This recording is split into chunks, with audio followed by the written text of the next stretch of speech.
안녕하십니까. 오늘 2024년 9월 29일, 일요일입니다. 오늘 9월 네 번째 주 주간 투자 전략 2부 코너 바로 시작을 하도록 하겠습니다. 네, 일단, 날씨가 미쳤습니다. 네, 날씨가 참 좋네요. 예, 특히 덥지도 않고, 살살 바람도 불고, 저희가, 봄, 가을이라고 해서 좀 야외 활동하기 딱 좋은 시절이 이제 한 달도 안 되는 것 같아요. 둘이 합쳐보면. 네, 그래서 그만큼 지금은 이제 또 가을을 앞두고 있어서 좀 시장보다도 차라리 그냥 이렇게 복잡한 시장, 어지러운 시장 있을 것만 딱딱 있어 놓고 그 다음에 조금 더 여유를 즐기는 게 낫지 않을까, 그게 더 정신건강에 좋지 않을까 라는 생각으로 보고 있지만, 그래도 또 주말 사이에 여러 가지 변화가 나오다 보니까 또 신경은 쓰입니다. 이 부분을 한번 또 살짝 또 점검해보고, 뭐 그렇다고 해서 저희가 걱정한다고 해서 뭐가 바뀌겠습니까? 예, 걱정 말고 저희는 액션입니다. 예, 그런 또 변화 들어온다. 그러면 그거 가지고 또 대응을 하면 되겠죠. 그런 쪽으로 포인트를 맞춰보고요. 일단 먼저 미국 시장 동향 보게 되면, 미국 시장은 그래도 음봉이긴 하지만 그래도 뭐 큰 분위기는 안 좋게 끝나진 않았고요. 네, 그런 쪽에서 저희가 잘 아는 3일선 쪽에서의 변화 계속 지지하는지 요거 보고 움직일 것 같습니다. 근데 거기서 그러니까 일단 지금 지난번에도 보게 되면은 처음에는 3일선이 약간 각도가, 그리고 또 첫 번째와 두 번째 각도가 조금씩 달라지죠. 왜냐면 주가가 올라오면 올라올수록 나중에도 이런 관계 한번 좀 보세요. 3일선이 올라오면서 이제 13일선도 따라오는데 그 중에서 3일선의 각도에 따라서 시장의 심리를 이룰 수가 있습니다. 그렇다는 얘기는 첫 번째는 바로 닿습니다. 두 번째 쪽 정확하게 여기도 한번 비슷하게 닿죠.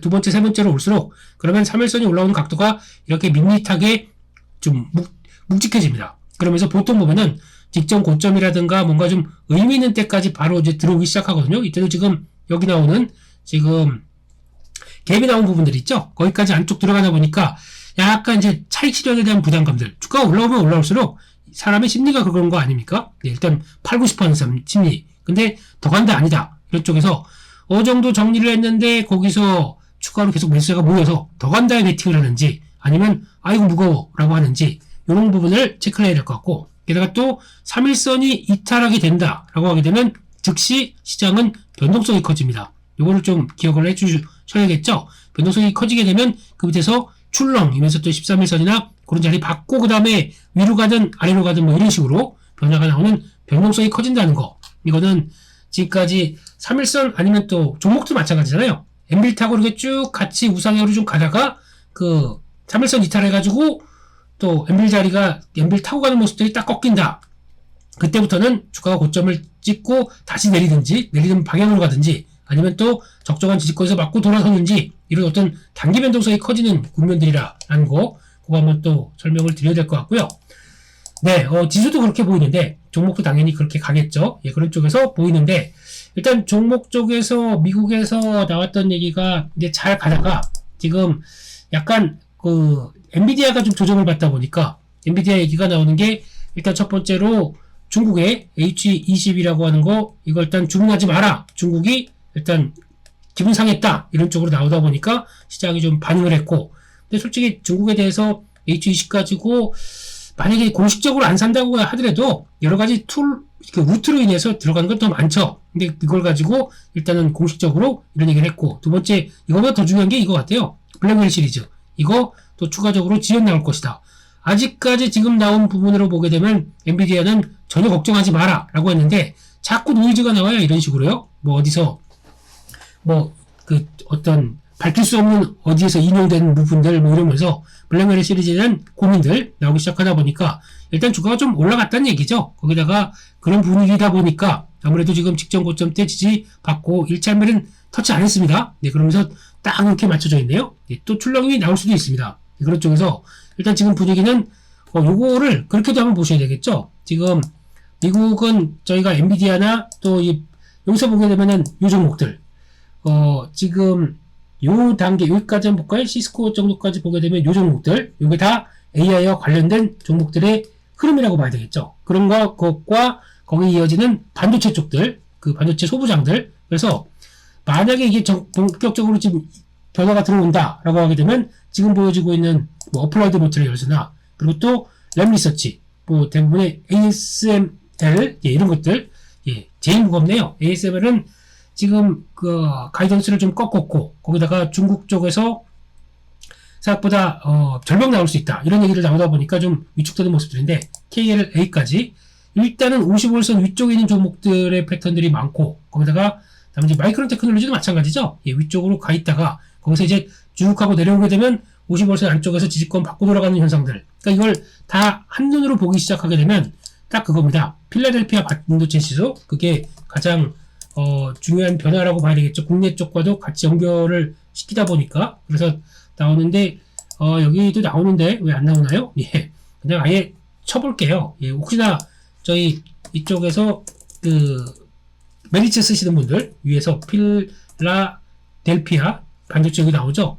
NASOX로 나오네요. 네, 여기서는요. 그래서 이 부분이 필라델피아 반도체 지수 일단 직전 고점대 부분 넘어갈래 하다가 지금 물립니다. 그렇다는 얘기는 아직 시장 분위기에서 나스닥 같은 경우는 지금 여기 와 있죠. 이 정도까지 와 있는 상황들인데 그에 비해서 늦다. 그러다 보니까 자연스럽게 한국은 필라델피아 반도체 지수에 영향받는 대표적인 삼성전자, SK하이닉스가 둘 다 있다 보니까 일단 늦다고 봐야 되겠죠. 그래서 거의 유사한 거는 필라델피아 반도체 지수에 조금 더 따라가는 모습들이 나오죠. 이렇게 된다고 하더라도 일단 아직 뭐 3일선은 안겠습니다. 올라온 3일선은 안겠고 지지 맞고 돌아서는 모르겠는데 요거 이탈한다 그러면 또 여기까지 들어오는 모습들을 봐야 되겠죠. 그렇기 때문에 아직 강하지 않다. 필라델피아 반도체 지수는 힘을 낼 때는 일단 그래도 제조업 지표들을 보고 이제 월 초에 나오는 제조업 지표들이죠. 그게 나오는 게 먼저 9월 30일 날 중국은 휴일 들어가다 보니까 대거 발표를 다 하더라고요. 제조업 지표, 차이신 제조업 지표 이런 것들 다 발표할 겁니다. 중국에서. 근데 중국은 기대감이 없습니다. 지금요. 너무 중국이 개선될 거야. 개선 안 되니까 이렇게 경기 부양책을 다 하기 시작하는 거죠. 보니까 현금 살포까지 이게 나옵니다. 중국이 지금 급했어요. 무슨 얘기냐면 코로나 때도 현금 살포 안 했어요. 중국이. 근데 지금 4,400만 명 대상으로. 그러니까 지금 중국이 이거 얼마인데? 라고 하실지 모르시겠지만 13억 중에서 4,400만 명. 즉 가장 최빈약 계층으로 얘기하는 쪽에서도 지금까지 또 현금을 지급해왔다고 하더라고요. 그래서 처음 안 사실인데 이쪽 대상으로 인해서 현금을 이번에 국경제를 앞두고 지급할 것이다 라고 언급을 하는데 얼마인지 어떻게인지는 아직 얘기가 안 나오고 있습니다.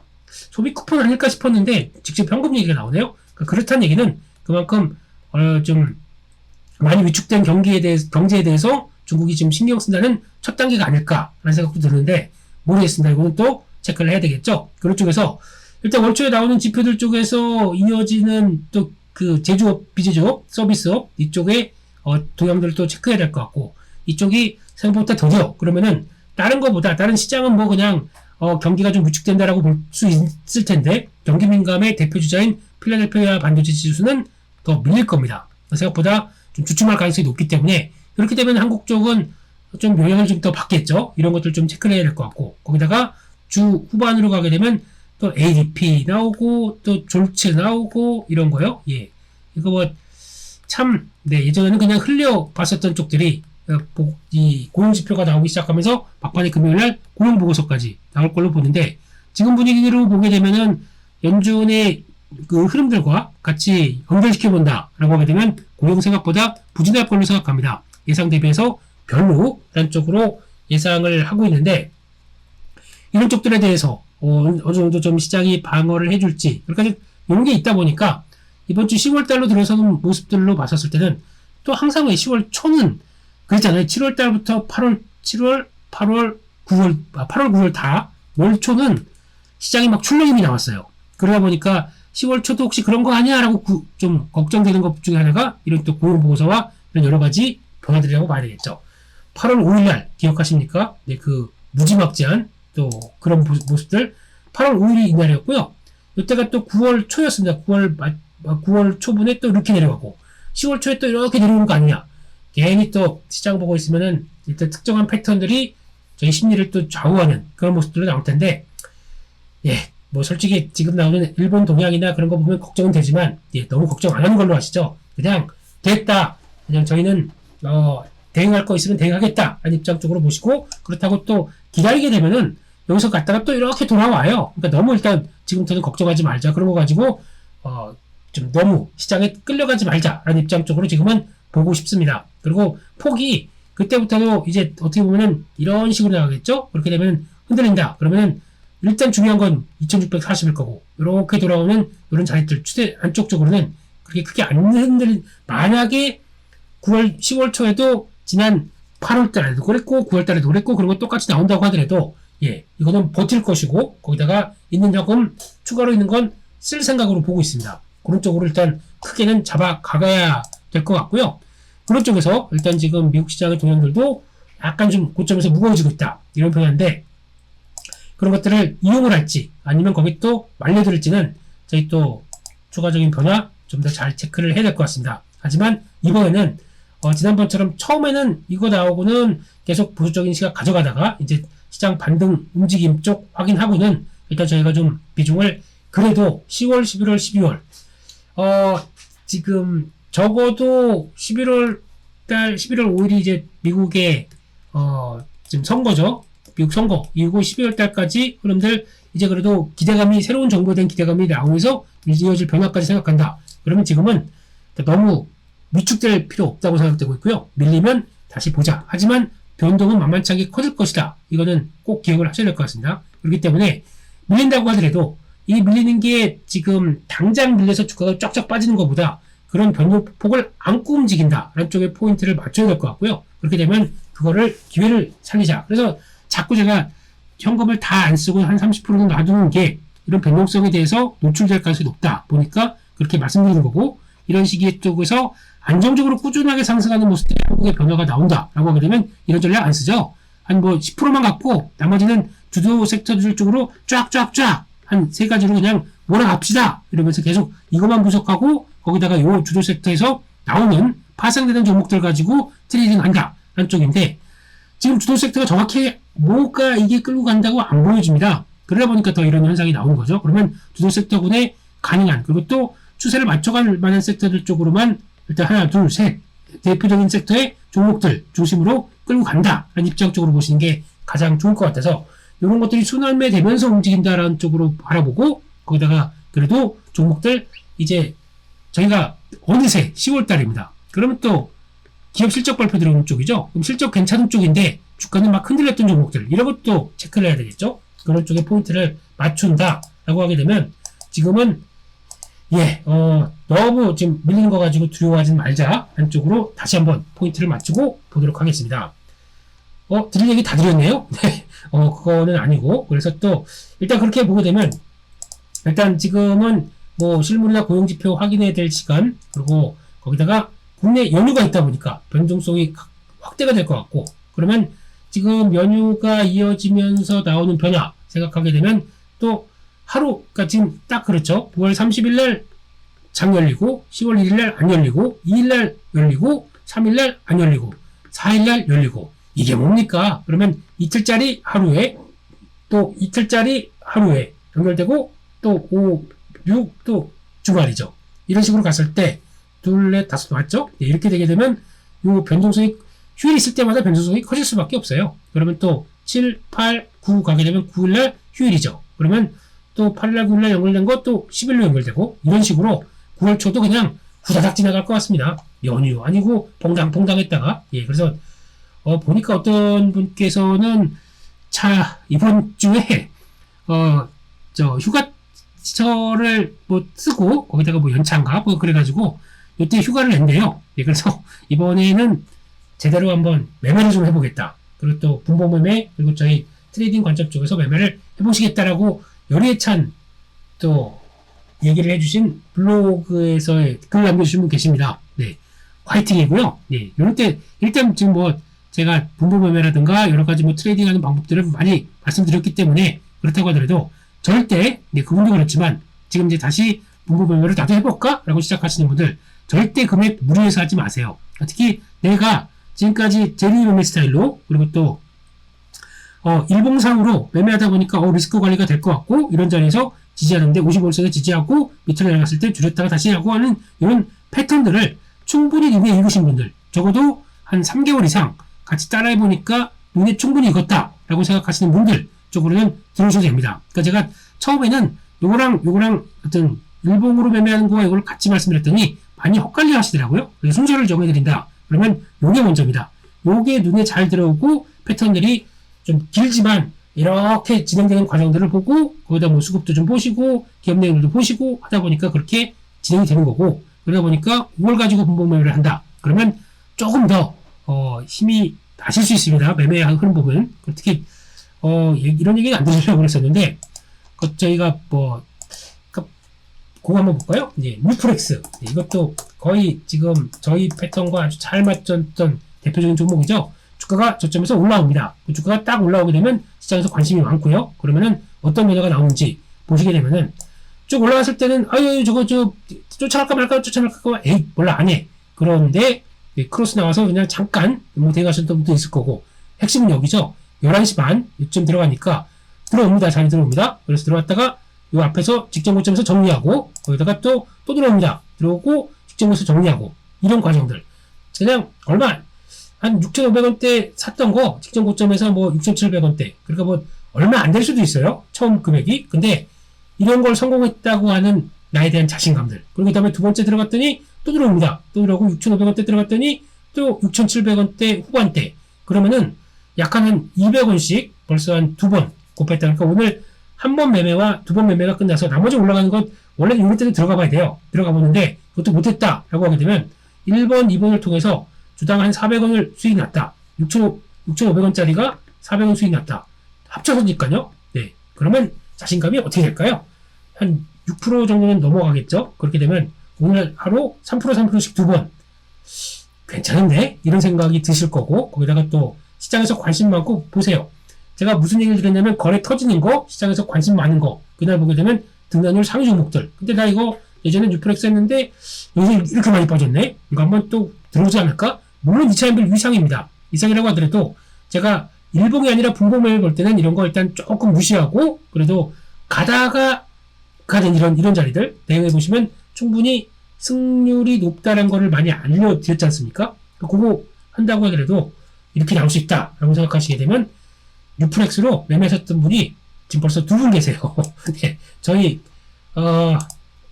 그 분봉매매로 잘 대응하셨다라고 한 분이 두 분 올려주시더라고요. 네, 잘 하신 겁니다. 잘 하신 거고, 그렇게 시장을 이용하시면 되고, 지금 시장이 또 위축된다고 하더라도 지금 시장 분위기가 어떠냐면요, 이제 금투세 관련돼서 거의 이제 유예될 분위기나 아니면 폐지는 모르겠지만 이럴 가능성이 높다라고 판단하다 보니까 지금 솔직히 말씀드리면 선수들이 다시 돌아오고 있습니다. 그런 게 느껴져요. 그리고 나 이제 돌아왔다 이러면서 얘다 뭐 이제 매매한다 그런 거 막 얘기를 하고 있고, 예전에는 뭐 이렇게 톡이나 이런 얘기 왔다 갔다 하는 것도 거의 하루에 뭐 두세 개였다면은 이제 얘기들도 좀 하고 뭐 움직이는 모습들이 나오다 보니까 돌아온 것 같아요. 그래서 장기 휴가 끝내고 돌아온 것 같다. 근데 그들이 그렇다고 해서 과거 한국에서 만약에 올해 상반기에 만약에 10억을 매매했다. 그러면은 지금 매매하는 거는 3, 4억일 거예요. 왜냐면 절반 정도는 또 미국에 들어가 있으니까 이런 식으로 나올 겁니다. 그래서 그렇게 일단 보시면서 해보시면 됩니다. 그렇게 너무 우측될 필요 없고, 지금 같은데 또 막 붙어서 이런 섹터가 살아나서 막 움직인다. 그러면은 시장은 반영을 할 거예요. 그리고 또 똑같이 대형주라고 하더라도 조금 아쉬운 게 그거거든요. 이 롯데케미칼 같은 이런 쪽들을 원래 저희가 금호석유는 몇 달 전부터 보다가 이거 출렁인 거 보고 거기다 그래도 엠벨 들어갔습니다. 그리고 보고 요때 관심 종목이 있거든요. 솔직히 관심 종목이 있었는데 이게 이날이 정확하게 호재가 나온 날이었어요. 그러니까 33만 주 우리 4주 소각하겠다라고 했는데 주가 반대로 밀어버렸어요. 근데 갖고 계셨다고 하더라도 혹시나 이거 지지권이 물론 직전 저점 때문에 살짝 밀렸다가 돌아간다고 하더라도 비중을 줄였어도 갖고 계시는 게 일단 맞는 것 같아요. 왜냐면 아이디어가 뭐 끝난 건 아니지 않습니까? 거기다가 BPL을 비롯해서 스프레드 벌어지고 있고, 그러다 보니까 이게 이런 식으로 간다 라는 쪽들도 있었겠지만 시장에서 빨리 움직이는 뭐 롯데케미칼 이런 것들이 움직이다 보니까 저기까지 빠져서 움직이는 변화다 보니까 일단 시장은 반영을 한다고 하더라도 이렇게 급하게 뭐 8만원대에서 10만원까지 왁 올라간다 라고 하게 되면 이것도 뭐 대응은 할 수 있었겠죠. 지나고 나니까. 근데 지금 보면은 분봉상으로도 무지 빠르게 움직여요. 그래서 이것도 긴가민가 하더라도 낙폭이 이렇게 컸었다. 지금 뭐 30만원짜리가 10만원도 깨진 상황 아닙니까? 그래서 그렇게 나왔던 변화까지 생각하게 되면 추가적으로 더 움직일 수 있을 것 같아요. 근데 이거를 주된 매매 대상으로 삼아서 가느냐, 이게 문제겠죠. 만약에 저희 스타일이라고 하게 되면 이때는 오 세네 그래 오케이 알았어 쫓아갑니까? 못 갑니다 이런 거죠. 그리고 여기다가 이게 이제 9월 30일 같은 경우는 만약에 중국이 또 어떤 그 부양책 낼지 모르는 상황 쪽에서 국경을 앞두고 있는 상황들입니다. 그러면 이렇게 쭉 갔던 것들은 가다가 이제 2,000일 이상이에요. 그럼 보통 9월 30일 날 시작하게 되면 잘못하게 되면 개파락이 나옵니다. 개파락 나왔다가 그거 가지고 또 쭉 올라갔다가 이게 꼬리 달고 왔다 갔다 하는 십자형 패턴 비슷하게 나올 거고 그러면 이제 빠르게 이제 3일선 올라가는 부분들이 확인이 돼야 되겠죠? 3일선이 아직 늦습니다. 저 밑에 있어요. 이거 이제 쭉쭉 올라와서 이게 지지권으로 봤는지 보고 거기다 이제 13일선도 빠르게 올라올 거고 그러면 이렇게 될 겁니다. 그러면 여기서 지지하는지 아닌지에 따라서 바뀌었다가 툭 물려서 55선 안쪽으로 들어왔다. 여기서부터가 제가 보기에는 진정한 플레이가 되는 구간이라고 생각 들어요. 그래서 이번에 셌었던 거래 팍 들어오고 셌었던 그리고 낙폭 과되고 그렇게 되면 이런 것들을 여기서 다시 이제 밀려 내려갔을 때 여기서 대응을 할 것이냐 이게 저는 저희의 매매 스타일의 본질이라고 생각합니다. 그렇게 되면은 여기서는 의미가 없을 것 같고요. 9만원대 밑에나 9만원 초반대에서 55선이 어느 정도 변화가 들어왔을 때 그때 보자라는 게 지금 시각입니다. 센 종목들은 올라가서 쫓아가는 것도 중요하겠지만 어느 정도까지 다시 조정이 내려와서 특히 지금 같은 하방한 이게 하락 쪽으로 가는 쪽에서 변화가 들어온다라고 하게 되면 거기서 대가는 게 더 맞겠다라는 생각 쪽으로 그렇게 바라보는 게 좋겠다라고 생각해서 일단 지금 추격은 안 하겠습니다. 안 하고 다시 눌릴 때 그때 그림들 한번 보자라고 템포를 살짝 죽여가자 한 쪽이 훨씬 더 좋을 것 같습니다.